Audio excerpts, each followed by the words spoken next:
அன்னை தமிழ் கதைகள் சேனலுக்கு உங்களை அன்புடன் வரவேற்கிறோம்.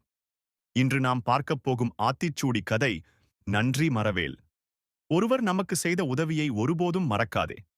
நன்றியுணர்வுடன் அதை நினைவில் வைத்து வாய்ப்பு கிடைக்கும் போது திருப்பிக் கொடுப்பதே உயர்ந்த மனித பண்பாகும். இதன் முக்கியத்துவத்தை உணர வைக்கும் ஒரு மனம் கவர்ந்த கதையை இப்போது கேட்போமா? அனைவருக்கும் வணக்கம். நான் உங்கள் கதை சொல்லும் நாயகன் ஜீவா முகேஷ். கோவிந்தன்புரம் என்ற ஊரில் ஆதித்யா என்ற இளைஞன் வாழ்ந்தான். சிறுவயதில் ஆதித்யா படிப்பதற்கு நிறைய சிரமப்பட்டான். அப்போது அவனது ஆசிரியர் ராமசாமி ஆதித்யாவிற்கு இலவசமாக புத்தகங்களையும் வழிகாட்டுதலையும் அளித்து பெரிய மருத்துவக் கல்லூரியில் சேர உதவினார். பல வருடங்கள் கழித்து ஆதித்யா ஒரு பிரபலமான மருத்துவரானார். ஒருநாள் ராமசாமி கடுமையான நோயால் பாதிக்கப்பட்டார். அவரின் உடல் நிலை மோசமடைந்து உடனடியாக மருத்துவமனையில் சேர்க்க வேண்டிய சூழ்நிலை ஏற்பட்டது. ஆனால் அவரிடம் சிகிச்சைக்கு தேவையான பணத்தை கட்டும் வசதி இல்லை.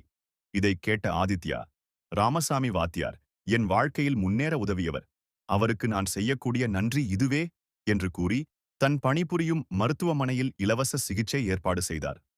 மருத்துவர்கள் ராமசாமிக்கு மிகச்சிறந்த சிகிச்சை அளித்து சில நாட்களில் அவர் குணமடைந்தார்.